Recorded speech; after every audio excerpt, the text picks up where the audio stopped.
है कि कहाँ पे ये प्रॉब्लम हो सकती है, किस जिले में, किस शहर में, ये किसी को पता नहीं है। तो इसीलिए हमने सोचा कि इसके बारे में एक ऐसा डेटाबेस तैयार किया जाए और वो पब्लिक डोमेन में हो, जिसको देख के वहाँ के जो डिस्ट्रिक्ट एडमिनिस्ट्रेशन हो या म्यूनिसिपल एडमिनिस्ट्रेशन हो या स्टेट गवर्नमेंट हो, वो इनका उपयोग कर सकें और उपयोग करने से पहले इनको जो ट्रेनिंग चाहिए, जो कैपेसिटी बिल्डिंग चाहिए, उसको भी करा सकें। तो इसलिए दो पोर्टल के बारे में आज मैं बताऊंगा। एक तो पहला जो है डैशबोर्ड वो बना है, वो है covidwarriors.gov.in। ये जो covidwarriors.gov.in है, ये एक मास्टर डेटाबेस है ऑफ दो टाइप के। इसमें हेल्थ केयर प्रोफेशनल्स हैं और वॉलंटियर्स हैं। अब तक ये हर रोज इसमें बढ़ोतरी हो रही है और अब तक 1,24,00,000 मानव संसाधन, human resources of various kinds, इसमें ऑलरेडी इनके डिटेल्स आ चुके हैं। और इसमें आप देखिएगा, इसमें स्टेट लेवल कोऑर्डिनेटर्स, उनके telephone numbers, district level coordinators, उनके टेलीफोन नंबर्स, यहां तक कि कुछ ऐसे प्रोफेशनल्स हैं, ऐसे कुछ हेल्थ वर्कर्स हैं जिनके कॉन्टैक्ट जो डिस्ट्रिक्ट लेवल पे नहीं, केवल फील्ड लेवल पे जो काम कर रहे हैं, वहां भी वो मौजूद हैं। तो अब तक हमने 20 कैटेगरीज और 49 सब कैटेगरीज इसमें शामिल किया गया है।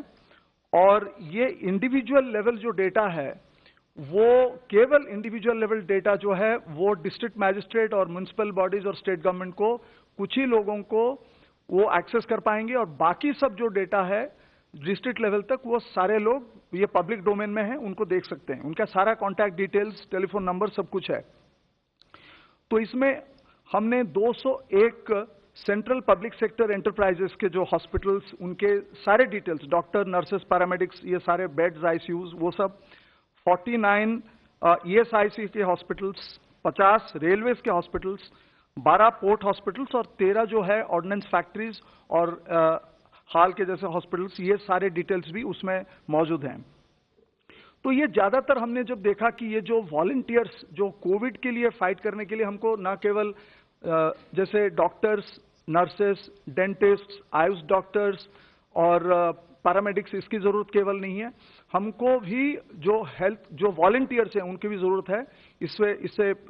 इसका जो फाइट, इसका जो कोविड-19 के साथ जो अभी अपना जो फाइट जो हो रहा है, उसमें उनको कैसे शामिल किया जाए। तो आप देखिए, 3 तरह की चीजें इसमें हो रही हैं। एक तो प्रिवेंटिव में जैसे सोशल डिस्टेंसिंग, अब जैसे मार्केट्स में, शॉप्स में, बैंक्स में, ज्यादातर राशन शॉप्स में, अभी मंडीज खुल रही हैं वहां पे, और इनको वहां पे सोशल डिस्टेंसिंग वहां पे वो करवाना है।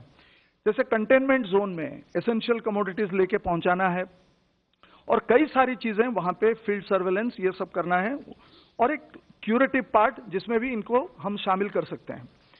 और अगर हम इसमें देखें, ये जो इसको करने के लिए, क्योंकि कभी कभार स्टेट गवर्नमेंट को और डिस्ट्रिक्ट एडमिनिस्ट्रेशन को यहां से एक जगह जहां पे फील्ड जो वॉलंटियर्स हैं या हेल्थ प्रोफेशनल्स हैं, उनको शायद एक जगह से दूसरी जगह तक लेने की जरूरत पड़ सकता है।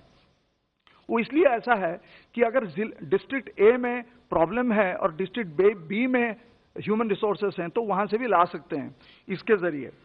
और ये जो इतने जो सारे लोग यहाँ पे हैं, 1.24 करोड़ जैसे मैंने कहा, तो इनकी जो कैपेसिटी बिल्डिंग और ट्रेनिंग के लिए सरकार ने एक department of personal and training, वो दिशा प्लेटफॉर्म में एक पोर्टल वहां पे बनाया, जिसको ऑपरेशनलाइज किया गया। उसका नाम है igot.gov.in।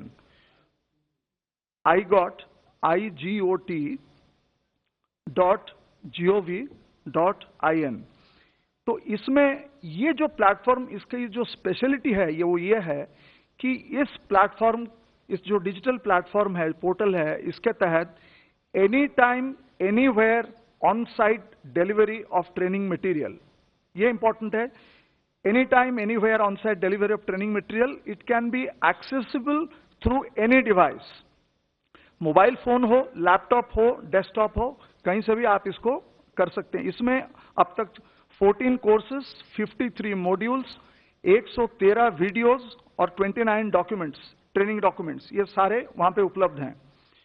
और ये जो आईगॉट के कोर्सेस हैं उसमें बेसिक्स ऑफ कोविड मैनेजमेंट से लेके जैसे लैबोरेटरी कलेक्शन टेस्टिंग और जैसे क्वारंटीन मैनेजमेंट से लेके आईसीयू केयर वेंटिलेशन मैनेजमेंट तक भी कोर्सेस, वेबिनार्स और वीडियोस इसमें शामिल हैं। तो इसमें ज्यादातर जो भी है हम इसको कोशिश कर रहे हैं कि इसको ज्यादा से ज्यादा जो रीजनल लैंग्वेजेस हैं, भाषा हैं, उसमें इसको ट्रांसलेट कर दिया जाए। उसमें अंग्रेजी तो है ही, उसमें हिंदी, मलयालम और बंगाली कुछ ऐसे हैं, और हम कोशिश कर रहे हैं राज्यों के साथ बात करके कि इसको भी ट्रांसलेट किया जाए, और हम भी कोशिश करें कि जितना जल्दी हो सके इसको ट्रांसलेट कर दिया जाए अलग भाषाओं में। तो जब से ये हुआ है तब से ये 2 हफ्ते से कम में अब तक 1,31,440 यूजर्स इसमें ऑलरेडी रजिस्टर्ड हो चुके हैं ये प्लेटफॉर्म में। उसमें से 84,958 इतने लोग ऑलरेडी उनके कंप्लीट कर चुके हैं ट्रेनिंग। और ये जो अलग अलग अगर आप देखें फील्ड में, अगर आप देखें अब तक जो वॉलंटियर सब काम कर रहे हैं, जिनको कि डायरेक्ट कोविड जो हेल्थ प्रोफेशनल्स हैं उनके से अलग से, अगर इंडियन रेड क्रॉस में आप देखें 40,000 वॉलंटियर्स 550 डिस्ट्रिक्ट में वो काम कर रहे हैं अभी। करीब करीब 3,500 एनसीसी कैडेट्स और 553 एनसीसी स्टाफ 16 राज्यों में और 3 यूनियन टेरिटरीज में 68 जिले में वो लोग अभी काम कर रहे हैं। और 47,000 कैडेट्स जो हैं ऑलरेडी एनरोल हो चुके हैं एंड अभी उनको तैनात किया जा सकता है एनी टाइम। एक्स सर्विसमैन, उनमें से अगर आप देखें तो 1,80,000 एक्स सर्विसमैन को आइडेंटिफाई किया गया है सैनिक बोर्ड्स के द्वारा डिप्लॉयमेंट के लिए। उसमें से 6,303 ऑलरेडी डिप्लॉयड हो चुके हैं पंजाब, तमिलनाडु, असम, छत्तीसगढ़। उसमें community surveillance, supporting police administration, mandis के लिए और कई जगह के लिए। 15,000 आयुष प्रोफेशनल्स, आयुष के लिए भी वो बने हैं, क्वारंटीन मैनेजमेंट कैसे करेंगे ये सब के लिए ट्रेनिंग मॉड्यूल्स। उनको करीब करीब 15,000 आयुष प्रोफेशनल्स को 15 स्टेटों में और 2 यूनियन टेरिटरीज में अब तक डिप्लॉय कर वो किए गए हैं। और अभी तक 1 लाख से ज्यादा आयुष प्रोफेशनल्स और 55,000 आयुष स्टूडेंट्स को भी ट्रेनिंग दिया गया है और वो भी रेडी हैं डिप्लॉयमेंट के लिए। अगर आप NYK नेहरू युवक केंद्र जो संस्थान है और NSS है, उनमें अगर वॉलंटियर्स को देखें तो 27 लाख वॉलंटियर्स अब तक काफी जो स्टेट्स में और यूटीज में अभी वो लोगों को, सिविक अथॉरिटीज को अभी हेल्प कर रहे हैं। जैसे लॉकडाउन को कैसे ऑब्जर्व किया जाए, markets, banks, public places, mandi operations, providing food, grocery, medicine to the needy, quarantine families और सैनिटेशन ड्राइव्स में, कंट्रोल रूम में डिस्ट्रिक्ट को। और सबसे बड़ी बात, इस दौरान 18 लाख से ज्यादा नए वॉलंटियर्स इसमें शामिल हुए हैं। पहले जो थे उससे 18 लाख ज्यादा, अभी लास्ट करीब करीब 1 महीने में 18.43 लाख, 18 लाख से ज्यादा न्यू वॉलंटियर्स ज्वाइन किए हैं। उनमें से करीब करीब 42 लाख जो वॉलंटियर्स वो आरोग्य सेतु डाउनलोड किए हैं, और वो भी कोशिश कर रहे हैं कि अपने जो जिनको जानते हैं उस एरिया में सबको बता के आरोग्य सेतु को डाउनलोड करें, और जो बुजुर्ग जो लोग उनको कैसे देखभाल किया जाए उनसे भी वो अभी उसमें काम पे वो लगे हुए हैं। तो ये जो कहना यही है, तात्पर्य यही है कि ये एक महत्वपूर्ण बात है कि ये जो वॉलंटियर्स हैं और जो हेल्थ प्रोफेशनल्स हैं उनको एक ही जगह वन स्टॉप सॉल्यूशन जैसे कहते हैं शॉप ये है, और इनको हम कैपेसिटी बिल्डिंग करके जैसे एज पर the requirement of the district and the urban local body इनको तैनात किया जा रहा है। धन्यवाद। धन्यवाद। गृह मंत्रालय के प्रवक्ता से प्लीज।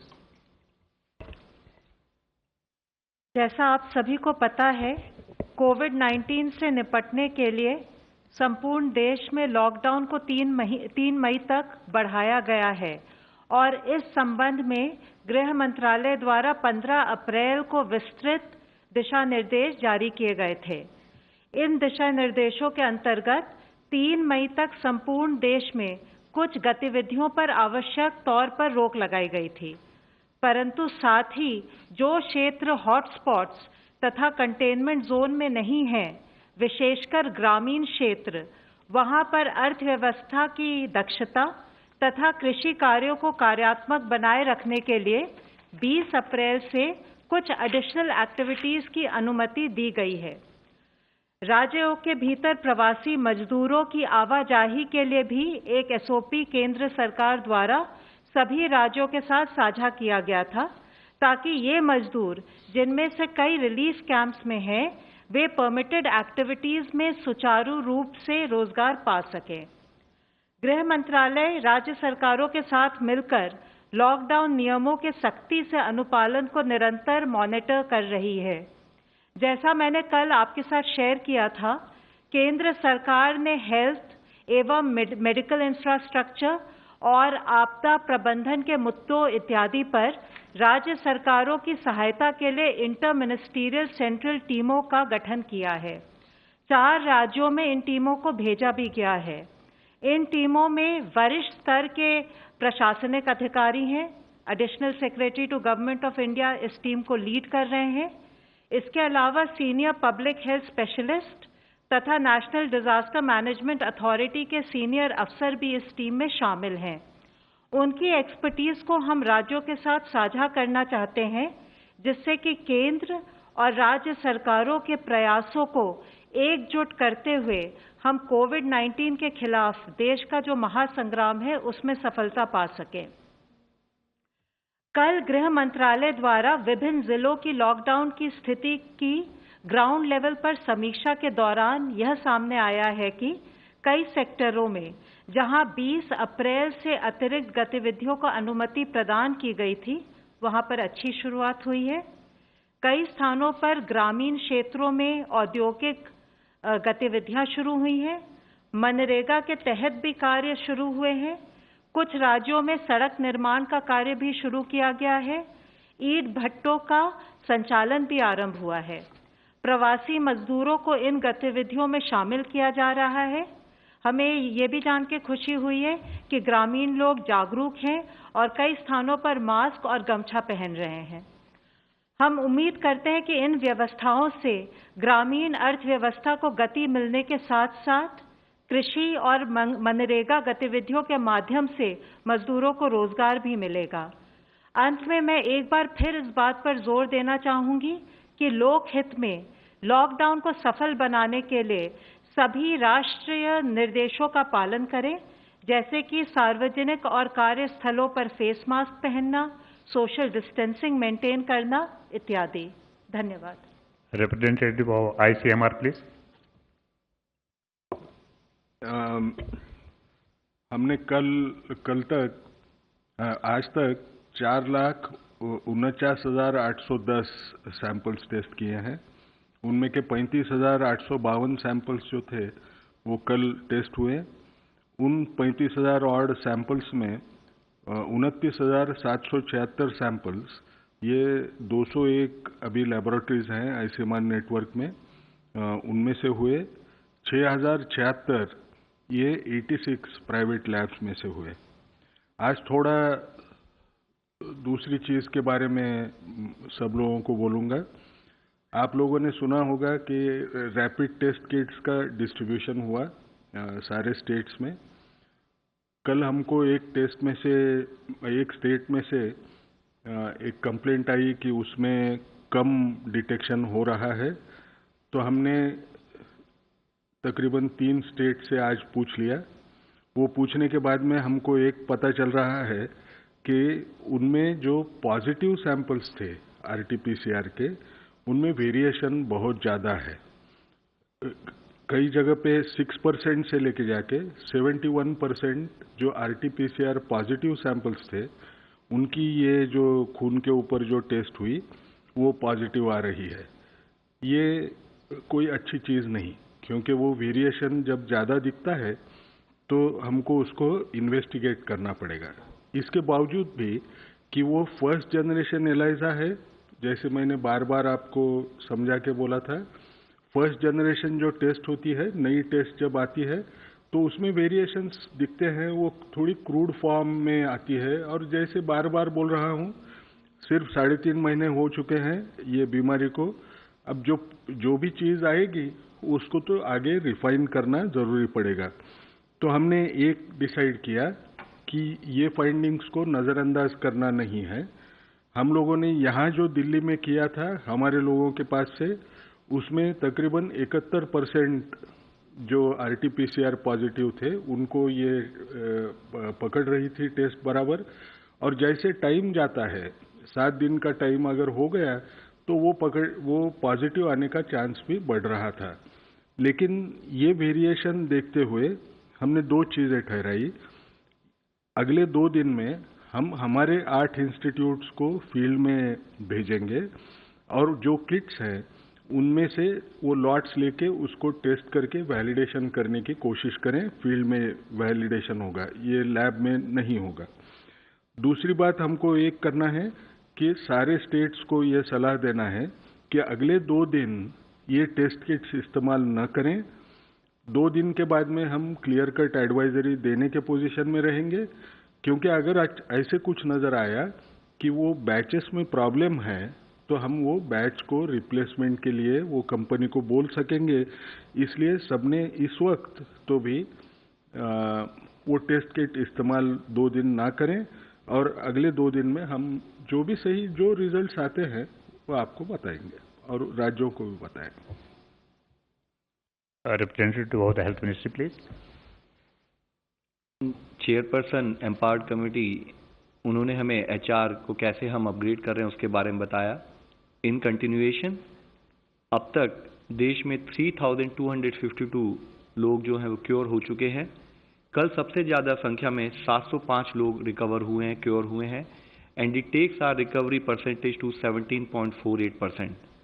कल से टोटल 1,336 एडिशनल कंफर्म केसेस आए हैं, which takes our confirm cases to 18,601।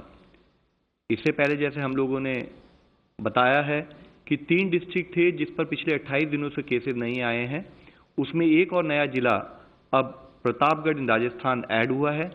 इसके साथ ही टोटल 61 डिस्ट्रिक्ट्स हैं देश में, 23 स्टेट्स और यूनियन टेरिटरीज में, जहां पिछले 14 दिनों से कोई केस नहीं आया है। जो 4 नए जिले इसमें ऐड हुए हैं वह हैं लातूर, उस्मानाबाद, हिंगोली, वाशिम महाराष्ट्र से। इसके साथ ही भिवानी एक जिला था जो पहले हमारी लिस्ट में था, जिसमें पिछले 14 दिनों से केस नहीं आए थे, वहां पर केस रिपोर्ट हुए हैं। इसी के तहत मैं आप सभी से और आपके द्वारा सबसे यही रिक्वेस्ट करूंगा कि सभी जिलों को निरंतर प्रयास करते रहना है कि उनका status in terms of case management maintain रहे और बेटर हो। कुछ हेल्थ वर्कर्स जो कोविड पॉजिटिव होने के कारण कुछ हॉस्पिटल बंद हुए और इसी तरीके से नॉन कोविड हॉस्पिटल में जो अनरिलेटेड डिजीज के लिए पेशेंट भर्ती हुए, बाद में वो पॉजिटिव पाए गए। इसको मद्देनजर रखते हुए हेल्थ मिनिस्ट्री ने कल नॉन कोविड फैसिलिटीज में ऐसे केसेस का पता लगने पर क्या करना चाहिए उससे संबंधित एक दिशा निर्देश जारी किया है। इसके तहत हॉस्पिटल्स में ऐसे इश्यूज की मॉनिटरिंग के लिए हॉस्पिटल इन्फेक्शन कंट्रोल कमेटी को रेस्पॉन्सिबल बनाया गया है। यह कमेटी इंश्योर करेगी कि उस हॉस्पिटल के health care worker infection prevention और कंट्रोल गाइडलाइंस पर प्रॉपरली ओरिएंटेड हों। कोई भी अगर पॉजिटिव केस आता है उस हॉस्पिटल में तो वह लोकल हेल्थ अथॉरिटीज को सूचित करें और पेशेंट को उसी हॉस्पिटल के प्रॉपर आइसोलेशन वार्ड में ट्रांसफर करें। अगर ऐसा कोई पेशेंट पाया जाए तो उसको इमीडिएटली मास्क लगाया जाए और एक डेडिकेटेड हेल्थ वर्कर ही उस केस को अटेंड करे, और जब वह अटेंड करे तो वह भी रिक्वायर्ड प्रिकॉशंस ले। साथ ही बेस्ड ऑन क्लिनिकल स्टेटस अगर जरूरत है तो इमीडिएटली उस पेशेंट को स्टैंडर्ड प्रोटोकॉल के तहत उसको डेडिकेटेड कोविड फैसिलिटी में ट्रांसफर किया जाए और इस फैसिलिटी को डिसइंफेक्ट किया जाए। इस फैसिलिटी में वह पेशेंट जिसके कांटेक्ट में आया है उन सबको क्वारंटाइन किया जाए और 14 दिन तक फॉलो किया जाए। उसके जितने भी क्लोज कॉन्टैक्ट्स हैं उनको हाइड्रोक्सिल क्लोरोक्विन प्रोफाइलैक्सिस ट्रीटमेंट पर 7 हफ्ते के लिए उनको रखा जाए।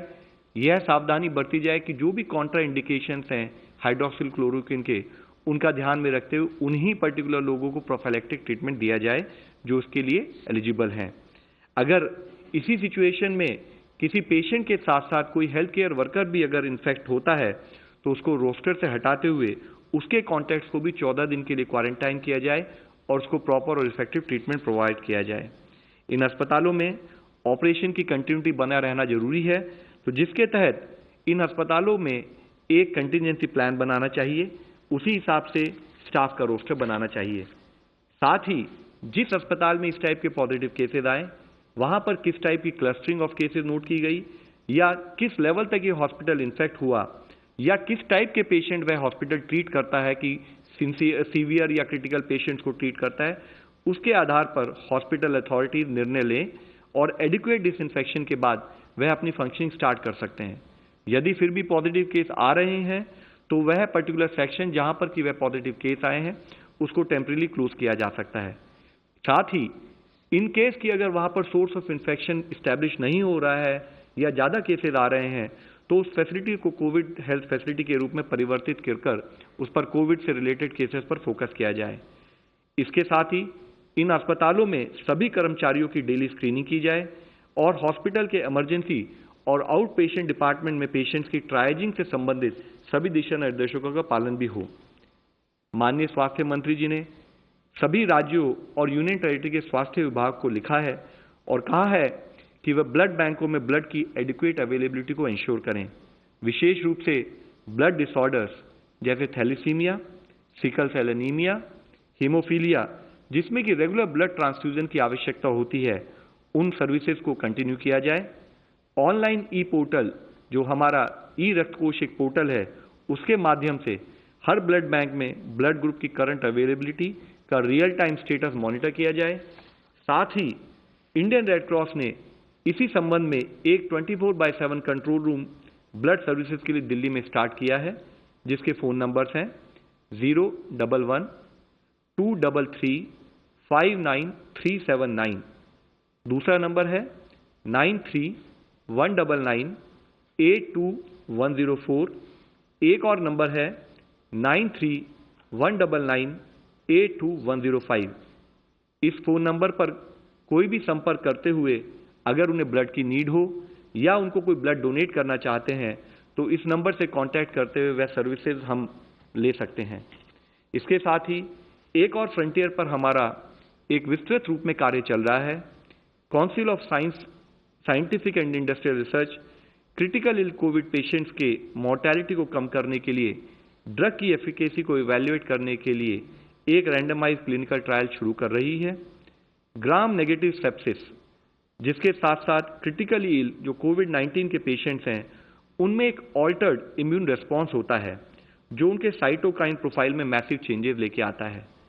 इस ड्रग के द्वारा टेस्टिंग बॉडी के इम्यून सिस्टम को मॉड्यूलेट किया जा सकता है, यह पाया गया है, जिससे कि साइटोकाइन स्टॉर्म इनहिबिट होता है और मॉर्टेलिटी इन कोविड-19 केसेस और उसकी रिकवरी कम होती है और उसकी रिकवरी बेटर होती है। कोविड-19 और ग्राम नेगेटिव सेप्सिस से सफरिंग पेशेंट्स की इस क्लिनिकल कैरेक्टरिस्टिक की सिमिलैरिटी को नोट करते हुए ड्रग कंट्रोलर ऑफ इंडिया ने इसकी ट्रायल की मंजूरी दे दी है और जल्द ही यह ट्रायल मल्टीपल हॉस्पिटल्स में शुरू की जाएगी। इसके साथ ही डिपार्टमेंट ऑफ बायोटेक्नोलॉजी ने medical equipment, diagnostics, therapeutics, drugs और वैक्सीन के डेवलपमेंट के लिए कोविड-19 कंसोर्शियम पर एप्लीकेशंस को इनवाइट किया। ऐसे 500 प्रपोजल आए जिनमें प्रिलिमिनरी स्टेज में 16 को फंडिंग सपोर्ट के लिए रिकमेंड भी किया गया है। इस मल्टीफेसिटेड अप्रोच के तहत नेशनल बायोफार्मा मिशन के अंडर वैक्सीन कैंडिडेट्स जो डिफरेंट स्टेजेस में डेवलपमेंट में हैं उनको फास्ट ट्रैक किया जा रहा है। एग्जिस्टिंग वैक्सीन कैंडिडेट्स और साथ ही नोवल वैक्सीन कैंडिडेट्स जो हैं उनको रीपर्पस करने के लिए फंडिंग सपोर्ट दिया जाएगा। कोविड-19 के खिलाफ डीएनए वैक्सीन के डेवलपमेंट के लिए सपोर्ट प्रोवाइड किया जा रहा है।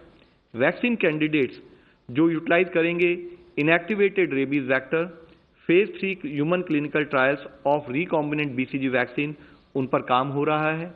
मॉलिकुलर और रैपिड डायग्नोस्टिक किट के देश में प्रोडक्शन के लिए भी सपोर्ट प्रोवाइड किया जा रहा है। हम सबको अवगत है कि जो हमारी ये कोविड के खिलाफ लड़ाई है, यह मल्टी फ्रंट पर काम कर रहे हैं, डिफरेंट फ्रंट्स पर काम करते हुए इस लड़ाई को लड़ रहे हैं, जिसमें एक फ्रंट है सोशल डिस्टेंसिंग के द्वारा हम अवॉइड करें, दूसरी तरफ कंटेनमेंट एफर्ट्स पर काम करें, तीसरी तरफ साइंस के फ्रंटियर पर काम करते हुए एक कंबाइंड इंटरवेंशन के रूप में हमें इस लड़ाई को जीतना है। धन्यवाद। रवि सिंह, न्यूज़ 18।